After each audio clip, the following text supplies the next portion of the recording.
The company that we talked about where we said, oh, we met this girl. She was a college student at NYU. They did that Clubhouse thing where they did shoot your shot. And I met her and I was like, wow, you're a star. I don't know what this idea is. She was doing like some Web3 version of The Bachelor. I was like, oh, that's a terrible idea, but hey, that's okay. This is your terrible idea. You're going to do amazing things. I think they might have already pivoted into something kind of amazing or found something amazing under their umbrella. And it's these shows. So the Watch one has in 4 weeks, 14 million views, 2 million likes, and a total budget of, I think, $2,000. 190,000 followers.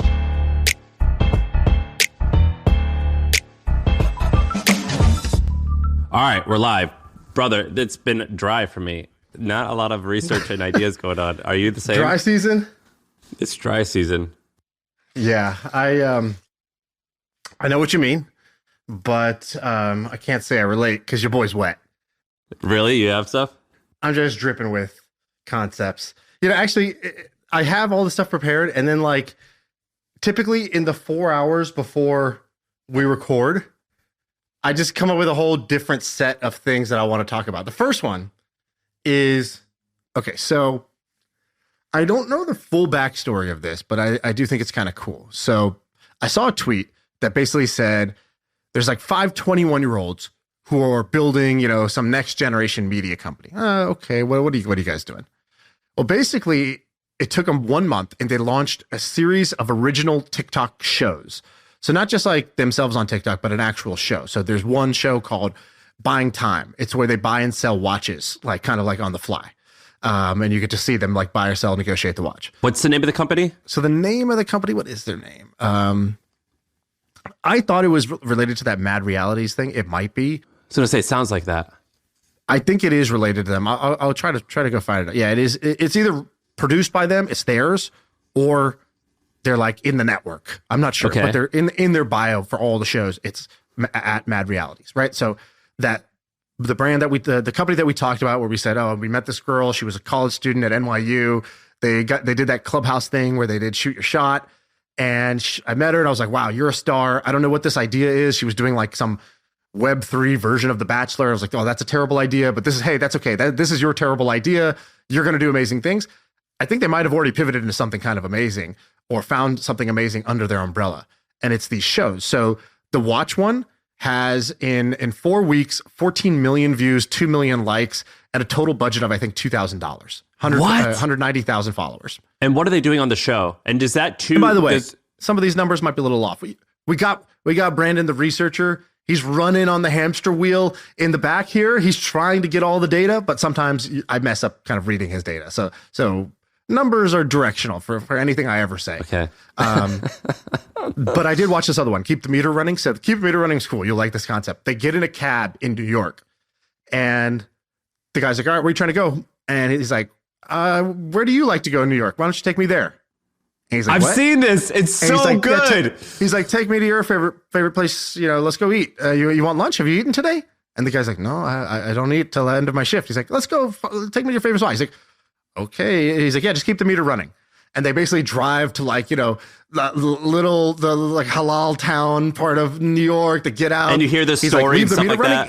He's like, leave the meter running. They go inside, they eat. He asks him about his kids and his life and how he ended up with a taxi. Does he like it?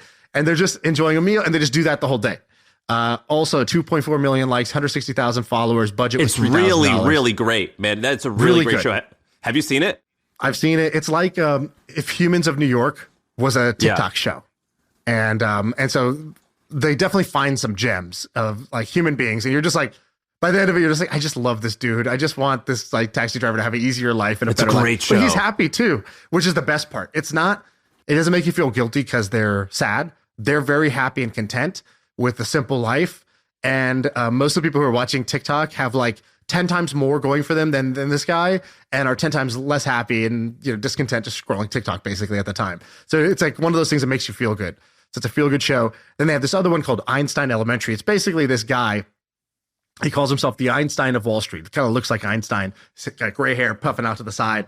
And he just explains stock market shit in like simple terms. And this one has 1 million likes and 100,000 followers. And I'm just like, this is really, really cool. They're basically prototyping these shows that could be produced into real shows, or this might be it. And the reason I wanted to bring this up is because A, 21-year-olds doing cool shit, love it. B, if you think about like what's the next generation, like, you know, you worked on that show or worked with a guy from American Pickers. So like there's all these like random niche shows, right? It's like, yeah, these guys, they go into fucking storage units and they like, you know, they have to cook a meal out of what's in there. You know, what it's like, well, who the fuck thought of this? Why am I watching this for 2.5 hours? Those shows are going to happen on TikTok, not TV. And they're going to happen like 1,000-fold. You're going to get 1,000 times more experiments just using TikTok. The second thing is I have this framework that I learned from my buddy Sully, which was the doors versus windows. So when I saw this, I was like, they got like, you know, millions of views, but they kind of don't make any money and it kind of goes away. So I don't really see the opportunity. And at first I kind of wrote it off like, yeah, that's the problem with TikTok, man. You can pop off, but like, then what? So what? And I think that so what drives away a lot of people. But there's another part of me that's like, of course, this is valuable. Of course, if you created a show that people like and millions of people watch it, there's going to be value there on this platform that's growing and taking over like the entire social media. It's like the fastest growing company in the world. Of course, you being one of the fastest growing channels on the fastest growing media app is a very valuable thing. It's just not clear exactly what that value is, how you'll capture it. And in a few years, it'll be like, wow, this person makes $100 million off TikTok. That's crazy. Right? The same way we say about Mr. Beast on YouTube and people on Twitch. Oh, Ninja makes how many millions of dollars on Twitch? That's crazy just for playing video games. And to me, this is a windows versus doors thing. When the analogy goes like this, most people only want to work for window opportunities. Window opportunities where you can see straight through, and you can see what's the value on the other side. And you see what's inside, then you can open the window or break the window, whatever, hop in and take the value. But a door opportunity is like a door is opaque. You can't see what's on the other side. You know there's probably something, but you don't see exactly what it is. And it's good to go for window opportunities because you can see exactly what's there. But it is bad to be the type of person who only will do things and only take massive effort on window opportunities and you never go knock on doors. And when you knock on doors, it's because 90% of other people have just walked by because they don't know what's inside. They don't want to make the effort. And I think this is a doors opportunity where people on TikTok are going to get way bigger than most people realize. They're going to figure out how to make money, even in these like 15 seconds of fame moments that they're having. And huge brands are going to be built this way. And I just think it's a door opportunity. We haven't heard the 5 success stories you need to hear before it becomes a gold rush and everybody starts to copy it. That's true. I think though, in some regard, I work in media industry. So do you. Like, it's a pretty like tried and true method of like getting an audience and making money through advertising. So I have faith that they'll figure it out. The thing that a lot of these companies where they screw up, there's basically, I've been thinking a lot about this, but there's like 1 or 2 mistakes that you can make I've thought of 1 or 2 mistakes that you can make in business that are like basically irreversible. So most decisions are reversible. Not all, but most. And a few that are not is if you screw up your cap table and you raise too much money. And you have a company like BuzzFeed that makes like $350 million in revenue, maybe like $50 million in profit. I think their market cap is $150 million right now because I don't know how they're going to, I don't know how the markets work like this, but they're never going to like live up to the hype that they once had of like 5 billion or whatever it is. Same with like Bird Scooter. Bird Scooter, maybe not a horrible company. Did you see what their market cap is today? It's like 70 million or something, right? What is it? No, $40 million. Wow. $40 million. And so a company like Dude, there's houses worth more than Bird. Isn't that crazy? The founder owns house. The founder bought a $20 million house. Isn't that nuts?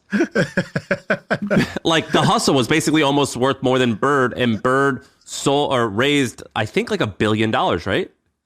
To be fair, the Hustle was way cooler than Bird. I mean, hey, dude, scooters littered all over the city. Like, I fuck with that. I like riding a scooter. Oh, nice. We got your socks on.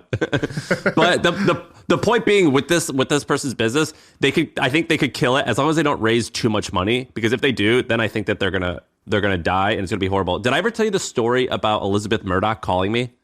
No. What was it? So the week the Hustle launched, I wrote this blog post saying that we launched, and I get a call, and it was this Australian lady. She goes, "Hi, this is Elizabeth Murdoch," and I knew right away who that was. But I was like, "Wait, like Rupert's daughter, like the owner of Fox?" Liz, what's popping? Yeah, I was like, Liz, what's up? What are you doing calling? She goes, "Hey, I saw your blog post, and I think what you're doing is really cool. I think she said either she's launching or she already launched this company called, I think it was called Vertical Networks. And it was exactly this thing where she goes, basically, I negotiated a deal with Snapchat, and they asked me to make content for them. So I'm funding people to make content. And you seem kind of like a loose cannon who's pretty funny. Can I like... I don't remember. I don't want to put words in her mouth, but she was like, "Can I like buy you or like fund you, and you just make content for us on Snapchat?" And I was like, "Huh, that's interesting." So I get in touch with like the guy running the company. His name's Tom. He's awesome, and he was like, "Yeah, so basically just like move here and just start making content all day for Snapchat." And I was like, "I don't know, man. That seems like a lot of work. I don't really want to do that. I've got a girlfriend who I'm probably going to get married to." And he goes, "All right, well, no big deal. We'll find someone else." And so they find someone else, and it's these 4 guys or 3 guys. And they started a YouTube channel and a Snapchat channel and then a YouTube channel, and it's called Yes Theory. Have you heard of Yes Theory? Oh, no way. That came from that? Yeah, isn't that crazy? So Yes Theory is this, it's like 3 guys, and their whole idea is like they do crazy shit where they like, and these guys are like, they're my age, but at the time when they started, they were like 25 and 26. So like these young, like good looking dudes, and they would meet someone on the streets of Venice, this like cute girl, and be like, "Hey, do you want to go to Rome right now?" Or they would get in an Uber, and they're like, "Hey, Uber driver, do you want to go to Hawaii this second? We'll go and just leave your car there. We'll just pay for everything." And they do these crazy things like this, and it's this great show. And it started this way as one of these Snapchat shows. And so what these young women are doing with this media company, it's the same thing that like has worked before in the past. Yeah, that's really cool. I didn't know you did that. Wow, you were so close to a whole different life. I don't regret it, man. Those guys like if you follow their story, dude, they get burnt out. Like, cause they would do this crazy stuff. At first it was like, let's go skydiving, or let's make a bucket list and do it. And then it was like, let's go to the most remote place on Earth for 24 hours. And then let's go live on an island with people who have never seen white people. Why is it that you always hear about YouTubers getting burnt out, but you never hear podcasters really getting burnt out? Because we don't do shit. We just sit here and talk. Like, we don't have to do anything. Like, dude, my friend Noah Kagan has this YouTube channel where he has to go and, like, among many things. Knocks on doors and shit. He, like, knocks on doors and asks people how they got rich. Dude, if I don't see cornflakes at the grocery store, I don't buy it. I'm too embarrassed to ask the clerk at the counter where they are. Like, if it's not on Amazon or easily available at a corner store, I don't buy it. Like, I can't imagine knocking on a door and asking them how they got rich. It's hard. It's exhausting. Especially... like, Noah's cool. He's a friend of ours, but isn't it kind of like, Noah, you're above this? Like, you're rich. We should be knocking on your door and asking you how you got rich. Isn't the point of being rich that you don't have to do this bullshit? Like, yeah, but he's just trying to broke boys. He's trying to play the game. He's trying to get popular. I don't know. He's just trying to get popular. And so it's working. And he actually has this new series where he interviews old people and who are rich and asks them if it was worth it. And that's actually a very, very cool series. That one's cooler. It's also more like a podcast. Yes. But yeah, dude, YouTubing is just, it seems too hard of a job. So anyway, yeah I'm on board with what these young women are doing. But before you move, are you ready to move on to the next one? Yeah, let's go to something else. Wait, but before you do, I want to say something to our listeners. I'm going to say this every episode now until we hit like 500,000 subscribers. I want to present a gentleman's agreement. Do you know what a gentleman's agreement is, Shaan? I was born under a gentleman's agreement. Good. A gentleman's agreement? Don't know what that means. I actually don't know what it means. So, like, it's like a handshake agreement. It's a non-papered contracted agreement. So people tell us all the time that they get addicted and they get obsessed with this podcast. That is awesome. And so it doesn't matter if you're on YouTube, if you're on Spotify, or you're on iTunes, whatever you're using right now. If this is the first episode you're listening to, you get this one for free. But if it's the second episode or more that you've listened to, here's our gentleman's agreement. You go to your YouTube app or whatever you're on, and you click subscribe or follow or whatever it is.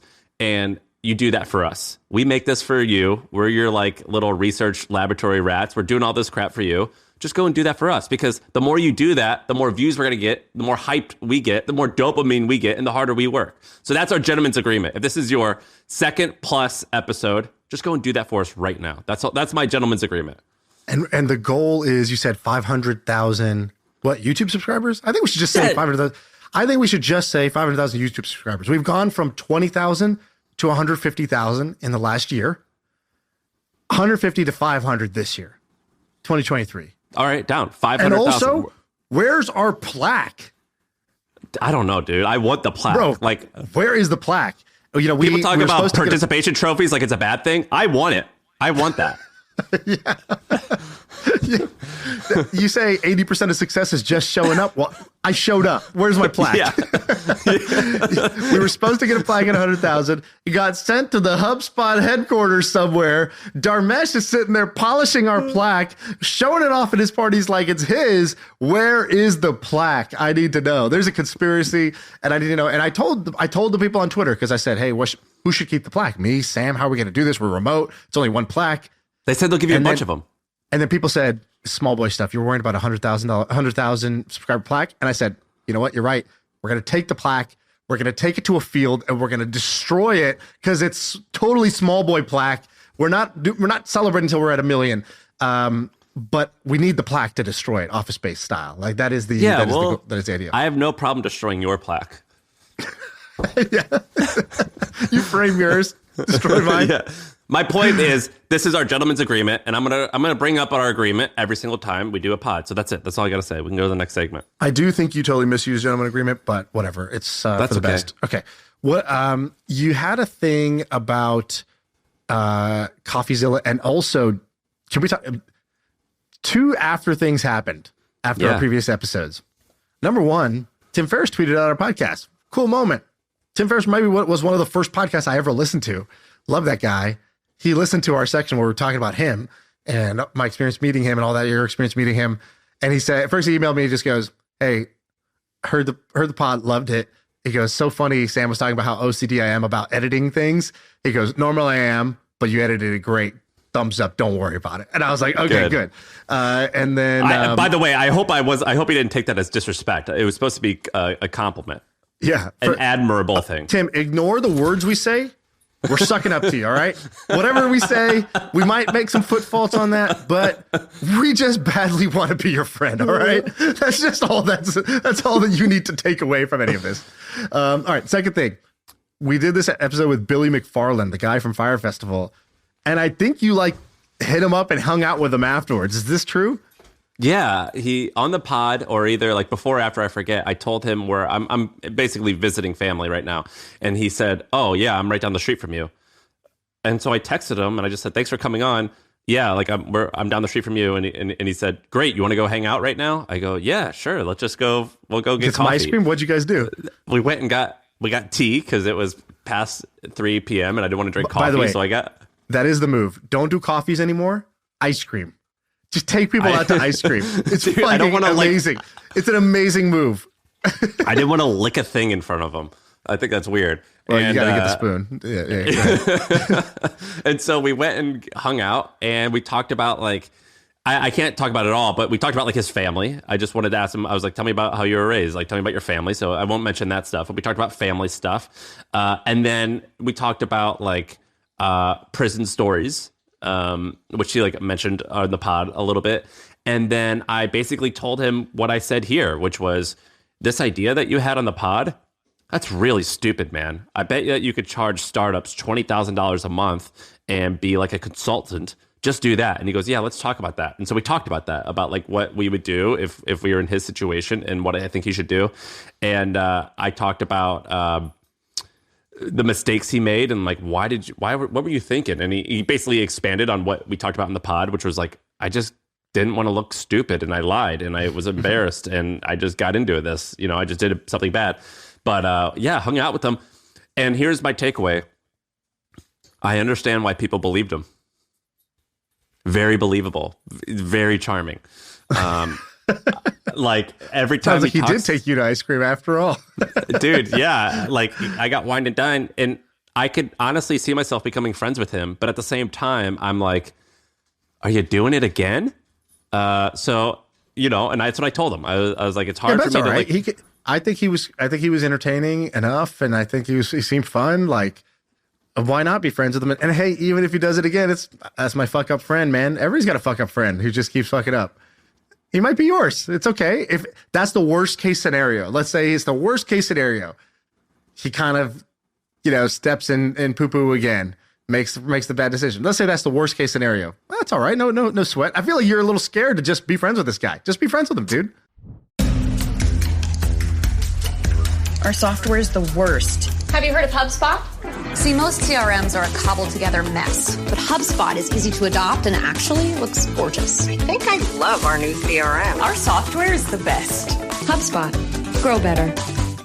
I'll be friends with him. I won't do any business with him for a long time until he's proven otherwise. Will you hang out with him in public together? Or are you ashamed? I already did. No, I hung out with him in public. No, and if I was with him and someone said something mean to him, I would be like, dude, don't do that right now, please. Don't say that about my friend Billy. Yeah, don't say that about my friend Billy, because here's the deal.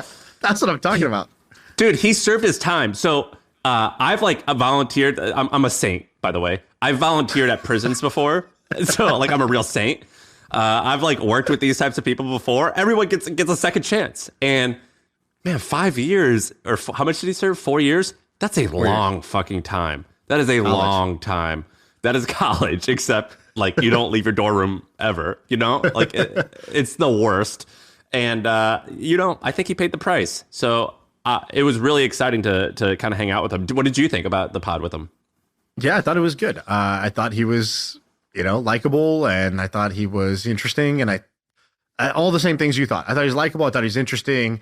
I thought he's, owned up to what he did, and he didn't try to deny it or deflect it or give some BS excuses. He was just like, yeah, I messed up. I did it. And I think that most people who lie don't lie because they're evil. They lie because they're insecure, and they lie because they're afraid. I know this because anytime I lie is because I'm insecure or afraid.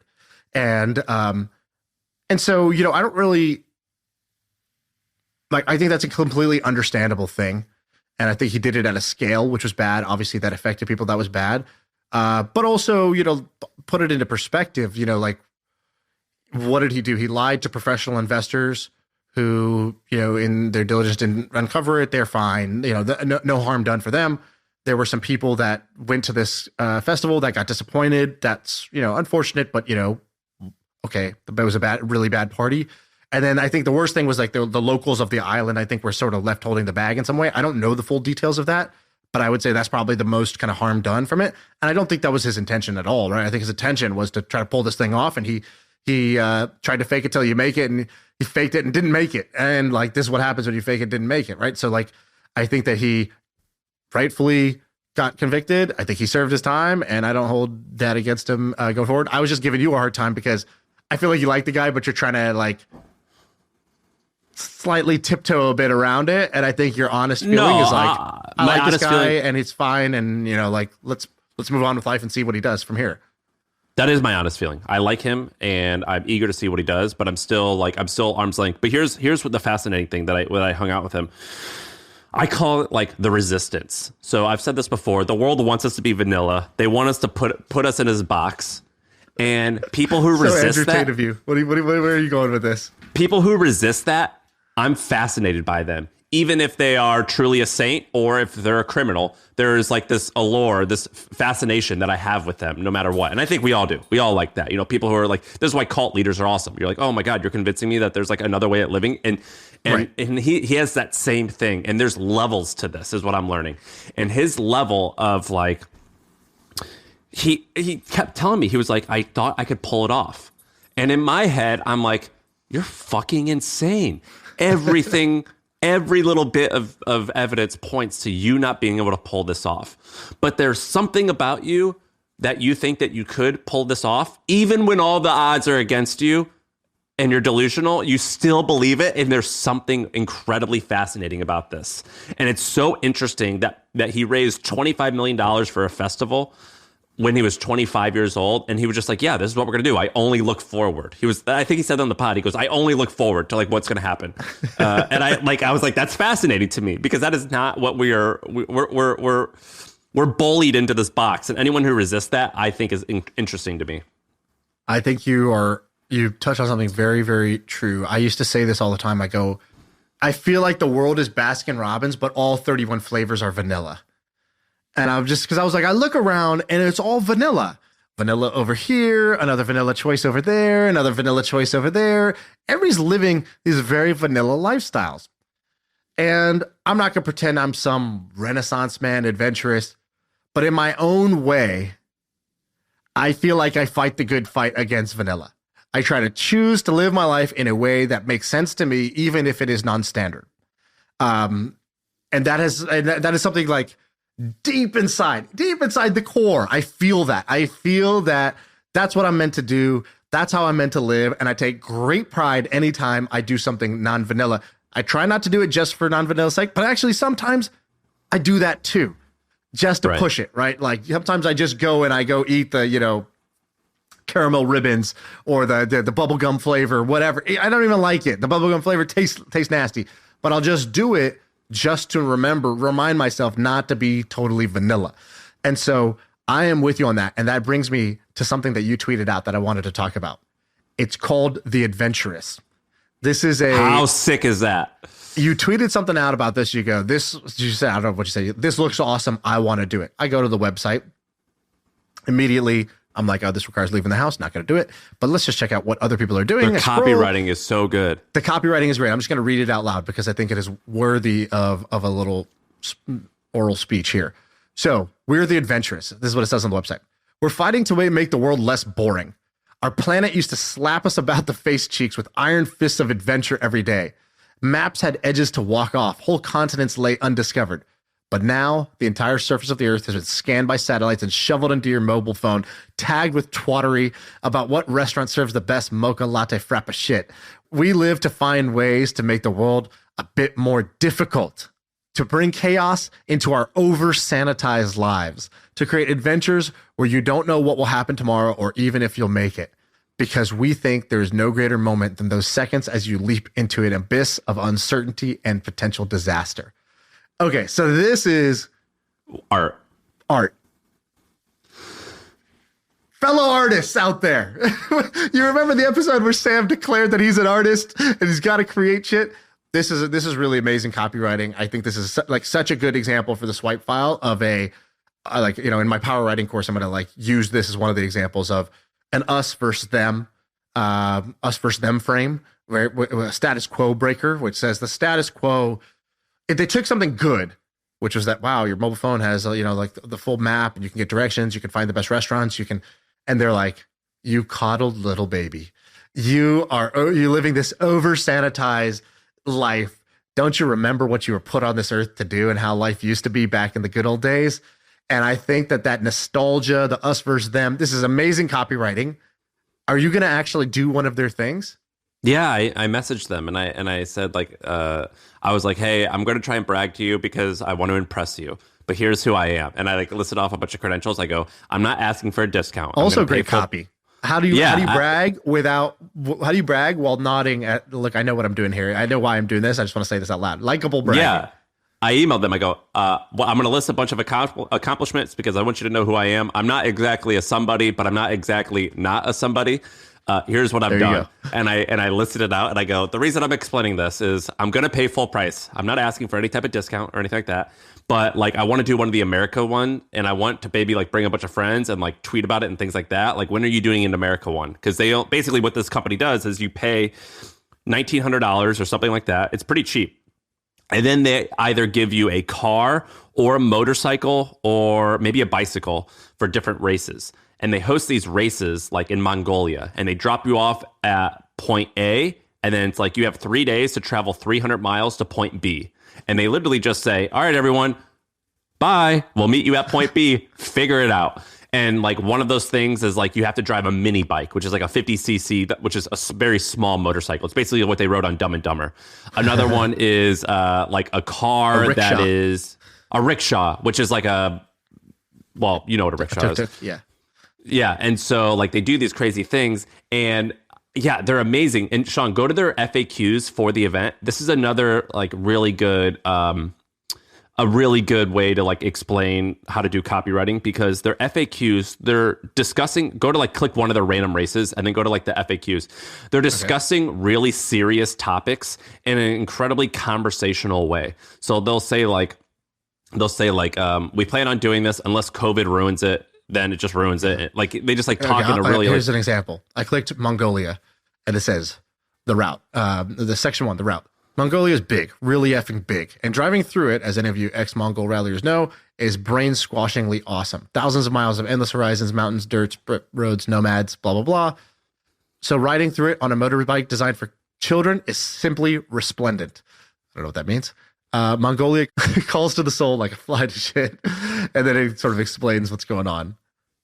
And then go to the FAQs, and you'll see like they're like, you pay $1,900. With that comes your little mini bike. Some of which are good, some are bad, but that's part of the excitement. And then like they just like explain this like, what will I eat? Mutton, noodles? ? Whatever you bring with you, buy on the route, or are lucky enough to be offered along the way. Period. Next question. Yes, how good is that?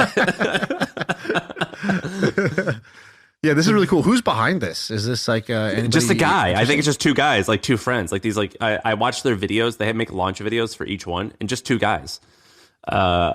It's really fascinating. So I want to do one. I don't want to travel to Mongolia because like by the time they have it, maybe I'll have like a kid or something. I don't know, but like I would like to like. I like if they were like if I could go to like Colorado or Canada or like Mexico, I would do it. We're more of like a convenient adventurist. yeah. So looking for like the call of the wild in my backyard. Yeah. So if they could do that. Speaking of like levels and like content, have you seen Coffeezilla? I've seen Coffeezilla. Yes. Can we talk about this? Yeah, let's talk about him. Let me give you the background about this guy. So his name's Coffeezilla. He only has 1-point-something million subscribers on YouTube. So he's not huge yet, but he's growing quickly. And yeah, small boy stuff. He and he basically his whole thing is he wants to uncover internet scams. Not just internet, but mostly internet. So guys like fellow podcast guest Tai Lopez, like he'll do a whole thing on Tai Lopez, or he'll do a whole thing on Andrew Tate, or a whole thing on Dan Locke, who's like another internet guy, which are like typical. He answers the question that I often Google, which is X person legit? Exactly. And he's trying to answer that question, and usually he's going in saying they're not legit. Here's what we know. So he did this with a bunch of people. And now he's doing one on Logan Paul. Logan Paul had a thing called the Crypto Zoo, I think it was called, which was like this crypto project that had all this shit going on. But the point being, he has the most attention to detail shit I've ever seen. Like, I saw this on Casey Neistat. Casey Neistat, I'm like, how are you making just your commute to work so fascinating? It was like, because he had all these interesting shots that were so thoughtful. This guy has the same thing where there'll be like a robot sitting behind a bar, and it's just like, like, oh, I had a tough day at work. Coffeezilla is talking to like a fake robot. And I'm like, how is this interaction so freaking good? Or he'll like fly in people who worked with Logan Paul, and he'll interview them in person and make this whole like 30-minute video that's as good as 60 minutes. And It's so fascinating. And it just shows you that there's levels to like the game, and people who turn it up a notch, I think they're rewarded. Yeah, this guy, his production quality has gotten like kind of insane recently. And I think that, he's thriving on some of the big, questions or controversies. SBF, Logan Paul. Who else did he do? Jake Paul. I think he did, what's his name? Andrew Tate, things like that. Yeah, he's cool. He's good. I really like this niche. Like, I think he's carved out like a really strong niche and brand, like visual brand too. So I think he's done a kind of an amazing job with his videos and his content. But he kind of has pigeonholed himself. And there's this one move that a lot of people make. The Liver King made it when he said, I do not take steroids. And now this guy he does the same thing where he says, I do not make money through ads because I want you, the reader or the viewer, to be supporting me so I can make more genuine shit. And I'm like, no, don't shut that off. You may feel that way. You may feel that way today. But like Casey Neistat has this funny thing where he was like, well, dude, I had 100 million views before I turned ads on my YouTube because I thought I was being like an artist. And that was the stupidest thing ever because like I was so broke at the time and I couldn't like make more videos. And had I done that, I would have made an additional $1 million or whatever it is. And that's exactly how I feel. I'm like, dude, just take the money. You could take the money and still be cool and ethical. And by the way, we could put like a before and after on the screen. Like if you go back into his channel 3 years ago, it's literally him in a messy bedroom. He's like holding a mic up with his hand, And, you know, he literally looks different. His background looks different. And that's like, you know, how he started. And this, you can see the jump up in quality in 3 years is like pretty insane, to be honest with you. 3 years isn't that long, dude. This podcast is 3 years old, I think. And like, just like the other day, you like didn't even wear a shirt when you recorded. Like, like that's an intentional choice. Like we still don't. I don't even have a camera that works yet. I mean, like this guy is killing it. But I do got a basketball hoop behind me now, so we're moving up. Like it took forever just to get a video camera that works, and we still call it a video camera. Like. My camcorder is broken. Yeah, I asked how to get a camcorder. Yeah, his progress is wonderful. Yeah, that's amazing. All right, what else we got? What other content you want to do? I don't have anything. Okay. Wow. The well runneth dry. Okay, let me give you one. Have you seen this website gently.com? No. I think this is kind of a cool idea. Basically, it's, you know, like people, you do this probably. You probably buy like kind of vintage leather goods or whatever off of like, I don't know, whatever, some like eBay or Poshmark or Depop. I do. There's all these secondhand marketplaces that exist. So I just named 3 or 4 of them. The Real, right? There's like all these different places you could go.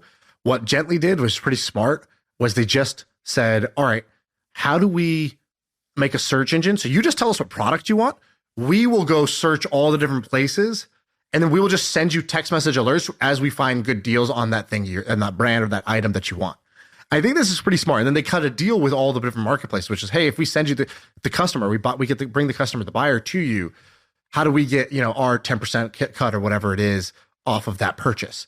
I think this is, anytime you have like a fragmented set of places where something is, the one-stop search for it and search, and what they did smart was like these alerts. So as soon as you put in that you're interested in something, they'll just constantly alert you about this thing. It's sort of like this like highly targeted, you know, ad that they're sending you each time, and then you can go and you can buy the thing. And I think this is pretty cool. Saves the customer a bunch of time, brings these marketplaces customers, and does it in a way that's like actually like pretty seamless. So I thought this is actually a pretty cool idea.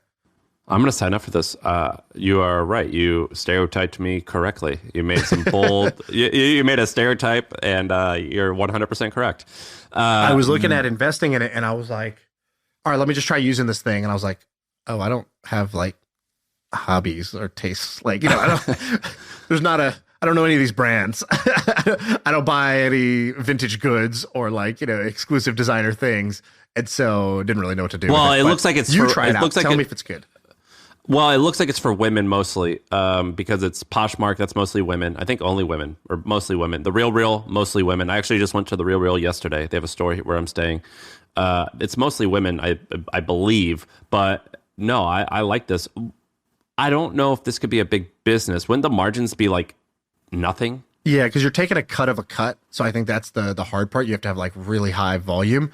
But I do think it's enough of an interesting wedge where like they'll probably need a second miracle, meaning if they have to, the first miracle is getting this popular where people start using this all the time. And then the second miracle is going to be something like, you know, they create their own, you know, supply on the marketplace, or they create their own marketplace out of this, or they got to do something. Maybe it's a subscription. I don't know. They have to come up with some other thing that's going to make this work. So I do think that's the second thing. All right, let me give you an idea now. You've used ClickFunnels, correct? Yeah, I have. I've made a lot of money using ClickFunnels. If I asked you, what is ClickFunnels great at? Why would anybody use ClickFunnels? Quickly spin up, drag and drop landing pages that can also accept money. And the landing page, well, there's a bunch of landing page builders that are drag and drop. Why ClickFunnels? Is it better design? Is it, you know, faster, easier to use? What is the benefit? It's mostly horribly designed. It looks like it was designed with like a set of crayons. And the reason it's like the perfect way to say it. Yeah, it looks like someone like just got like a red and blue crayon and like whiteboarded it, and they just like turn that into a website. So no, it does. It just has 3 or 4 features that are exactly what you need for getting money quickly on a website.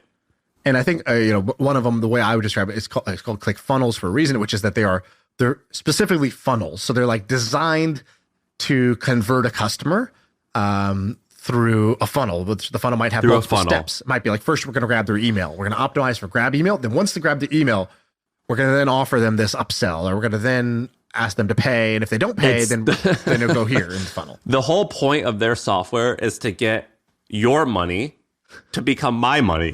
And that's like what they do. They go, you have someone on your website. How do you get the money in their bank account into yours? And they make it easy. So you can perfect. You can wow, you're on fire. You accept an email, you get the sale, you do an upsell, you do all this stuff, and they're unabashed. They're unashamed. Whereas like the funnel a Shopify, will be like upsell. It'll be like upsell 1.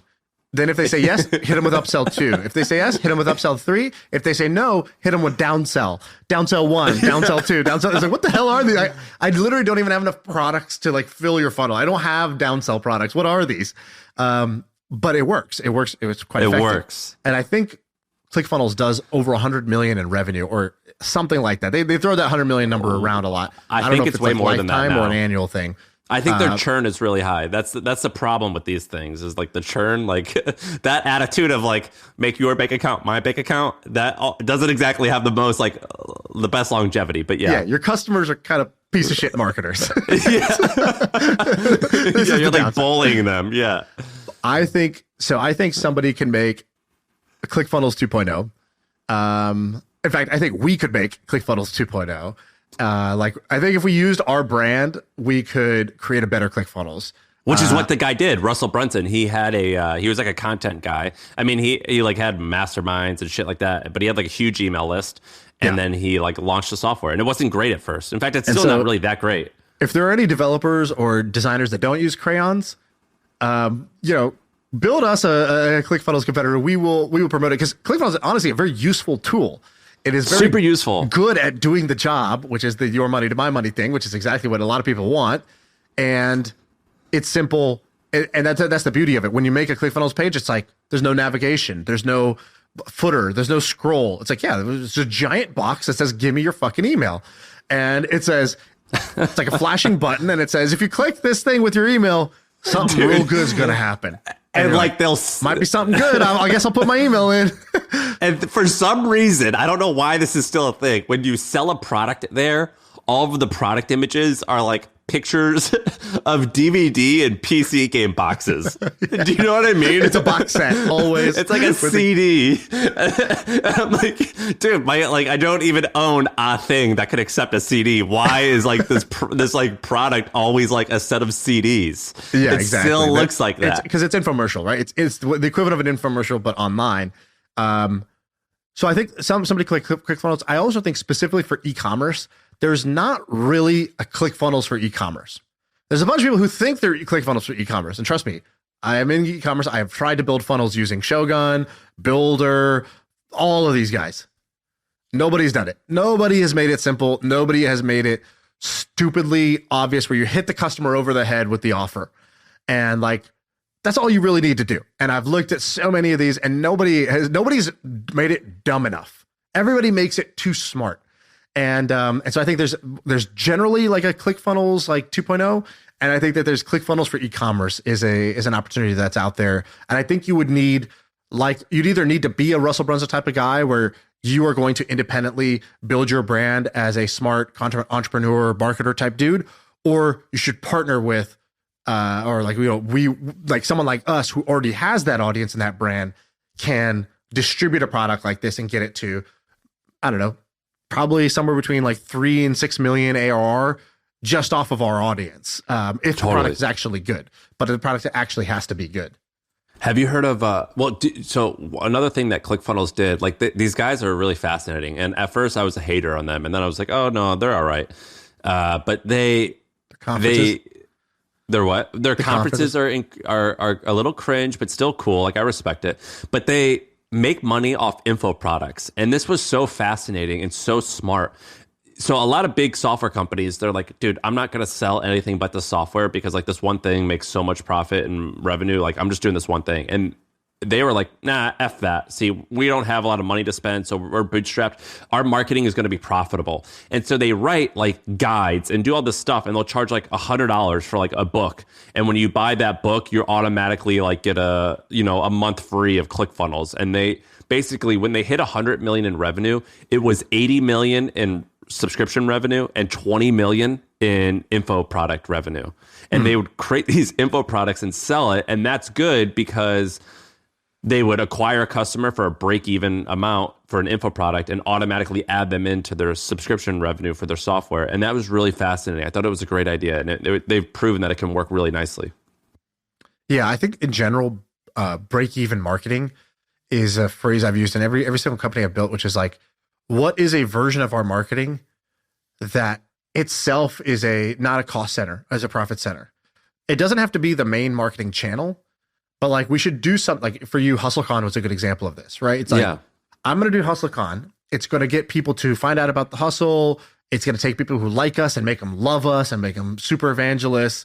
And it's going to get all these speakers to come speak. That'll become content. So that's marketing there. But you were like, yeah, but this is not just like a money pit. No, we need to make money on our marketing. And I just feel like most people don't really consider that. But it, like at TwitchCon, when I was at Twitch, this is the same thing. Twitch, there's this thing called TwitchCon. It's this like, I don't know, 30, 40, 50,000 people, something show up to this thing. It's all Did the they Twitch make community. money off that? And they don't really try to make money off of it. But the merch store at TwitchCon, literally the line is like, it's like, imagine like the San Diego Conference Center or whatever, which is like a 3 mile long building or some shit like that. The line is the entire 3 miles. It's like the craziest line you've ever seen. People waiting slowly, like hours, to go in to buy your hoodie. And I was like, this is crazy. How much are we making off this? And like, it was like, run by this like 2-person team. It wasn't really like the main focus. And like, the event itself, has sponsor stuff. They did have revenue, but like, I felt like there could be so much more that was done. There was so much more like potential to commercialize that thing. And I get it, which is like in your company of Twitch's size, you don't need to worry about making a couple $1 million off this thing. But if you shrink that down, it still kills me. It still kills me. Yeah, exactly. It's like, well, first of all, you should have just been able to sell more merch just like by being more efficient. Like, how many people didn't wait in this 4-hour line? That's just like one thing altogether. The second thing is, if you're not Twitch, you're not generating, call it $1 billion of revenue. If you're ClickFunnels or The Hustle, you're a normal size business. These break-even marketing things, a marketing event that makes you $500K or 1.5 million or something like that, that's actually quite meaningful compared to it losing $500K or losing $1 million, which is where most companies default to. And I think just with a little bit of creativity, you could turn a lot of cost centers into profit centers, or at least break even when it comes to marketing. Dude, there's this attitude that I've been having lately. So I've been working on this like new project, and I've switched my attitude. When I was starting The Hustle, I was like, I'll do anything for any advertiser to make any amount of money. Like, whatever, dude. You know what I mean? Like, I'm like, whatever. I need pennies. Give me pennies. I'll do it all. And I'm like, yeah, sure. Like, the rules said no CBD, but like, like I have an eraser. We can erase that rule. And now I've been like saying like, nope, this is what it is. I say no to everything. And like, this person wants to join. I don't really feel like it. Let's just raise the price really high so they don't want to join, or like, you know what I mean? Or let's just like this type of attitude. It's made the businesses so much more successful having that attitude. And like, it's pretty funny, for something. Like there was this hot girl that I knew, and I was like, and she was like joking, and she was like, my motto for getting dudes is, treat them mean, keep them keen. The meaner I treat them, the happier and more they want me. And I was like, that's the greatest thing ever. I'm going to do that with my life. Of course, it didn't work with women, but it's kind of worked with business. Is treat them mean, keep them keen. It's like the more we say no, the more they want it. And I can't believe it's worked that way. Dude, rhyming is just an underrated strategy in general. Let me just put that out there. I don't know what the hell she's talking about, but it rhymed, and that made me feel good. Made me think that she's got her shit together. Dude, treat them mean, keep them keen. You lived in Australia. Keen means like, like you like them. Yeah, you shouldn't need a dictionary for your catchphrases. That's my personal opinion. Right? Like, you didn't know who Dolly Parton was, though, so like you don't really know anything. All right. I got a bone to pick with the fitness industry. So you're fit. I'm aspiring to be fit. Yeah. And a lot of the products I feel are geared towards people like you. It's like, bro, you want to be ripped? It's, hey, do you want, girls, do you want a bigger butt and flatter stomach? That's kind of like most, I would say. That's me. That's you. And then that's the female version of you. I feel like 90% of like ad dollars go towards that when it comes to fitness. Would you say that's true? Yeah, just people who want to look good naked. So you're struggling with your light bulb there, by the way. I know. See, there's this compass that lets you show how to center it perfectly so that it floats, but it's not participating at the People moment. are loving that thing, by the way. You're going to sell a lot of them in the videos. They're loving that light bulb. Yeah, I know. I'm not shouting out who made this because I'm going to make our own. This is the start of our merch store. I've decided we need to do merch. We're too fucking catchy to not have merch. We need coins, bro. We just gotta get the coin business. Coins, dollar bills, whatever. All right. So anyways, fitness. Okay. 90% of dollars I feel like go towards getting you spring break ready. But my trainer, for example, he works me out in the garage, and in doing so, there's a whole bunch of people that pass by, and I got to say, the most interested group of people that pass by are not looking to get ripped, shredded, jacked, swole, whatever words you want to say. Those aren't the words that they're interested in. They want to be knee pain free. They want to be back pain free. They want to be foot pain free. And I feel like the pain free version of exercise is a little under marketed. And for every, P90X or Beachbody program, I think that there should be a even bigger version of that that's just helping mom not have knee pain when she walks or gets up from her chair. And I think that what happens is there's a lot of workout programs that would say we could do that. That's what our program is great for that. Like, we both like knees over toes guy. He's great for that. But there's still this leap that the person has to put together that, oh, if I do these exercises, then that will be the benefit that I get out of it. Whereas somebody else might be trying to jump higher or run faster. And I think that in the same way that that vitamin brand Ollie, how they, instead of saying we provide vitamin D or we provide magnesium, it's like we make you sleep better. Yeah. Yeah. Immunity, sleep better, whatever. They basically just go straight to the benefit. And I think that there should be a juggernaut of a fitness company that is simply trying to make it so that you are back pain and knee pain and foot pain free, neck pain, these like common pains that people who are, have a ton of money, have a ton of motivation to get these things fixed. And it's just a lightweight exercise program. I've been telling you about this. Remember, I was like, my Instagram feed is just full of shirtless dudes, like stretching their hips and like doing like stretches. Like, it's just this whole, they call it mobility now. Mobility is the new pain-free, or mobility is like the new yoga. Mobility is, I think it's the right idea, but I think it's the wrong frame. I don't need shirtless dudes stretching their hips. I need mom saying, I woke up every day and I had this problem. I just thought I'm getting old. That's it. And then they put me on this, 21-day program by Dr. Knee. And Dr. Knee, thank you so much. I now walk pain-free. I walk my dog. I can play with my grandkids. Thank you so much, Dr. Knees.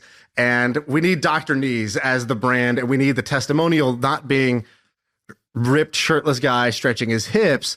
It needs to be, what do they call it? The silver tsunami or whatever. Like, it needs to be somebody with a little gray hair saying how they used to not be able to just, do simple stuff in the kitchen and getting out of bed. And now they can. I mean, I don't know what else to say other than, yeah, I agree. The company, was it called, what was the thing that it's like, I have one. Is it Hypervolt? I forget one of those like either Hypervolt or Theragun companies. They said, I remember seeing their pitch when they raised money. They go, we want to be the Nike for recovery. And right. I actually don't think, I think is the name of the is it Hyper Ice? I think that'd be challenging to pull off because they're just kind of selling like a product that's a bit commoditized now, just like this vibrating thing. But they've done a pretty good job with the branding. But I think that pitch was quite interesting, and I actually think it has legs. I think challenging, but it has legs. And I think you could also have like a Nike for, like pain free. Like I actually do think that's like there is something quite interesting there with that.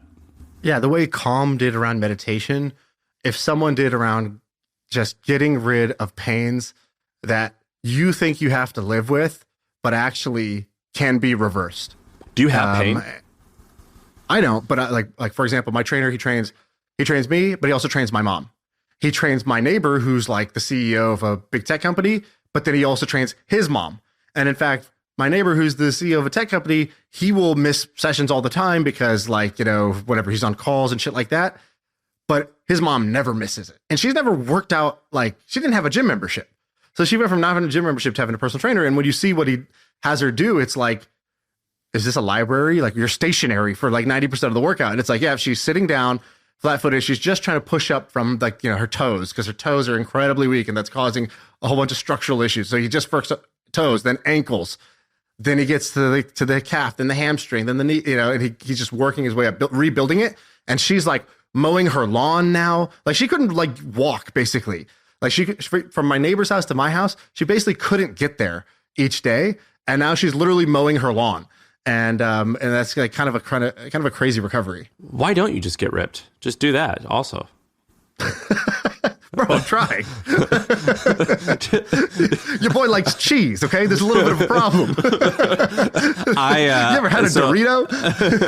So I'm going to have to send you a shirtless pic because, so I like got really strong. And then over the past like 8 weeks, I've lost 15 pounds and I'm trying to like, I just like to try new things. So now I'm trying to get skinny. And everyone's like, how are you doing it? And the answer is, I just don't really eat. You just be hungry all the time.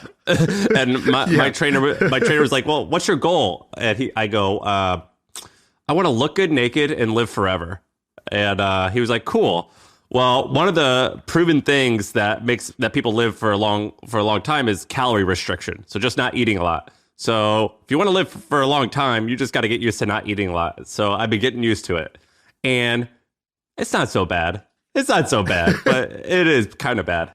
It's pretty bad. I'm on that Warren Buffett kick, bro. I'm trying to live till 95, rich, happy, telling great stories, eating like shit, but enjoying every meal. As you drink like a Coke Zero. A Coke Zero. That's my splurge. I drink a Coke Zero and I drink a Fresca. That's my drink. You ever drink a Fresca? Here's another service.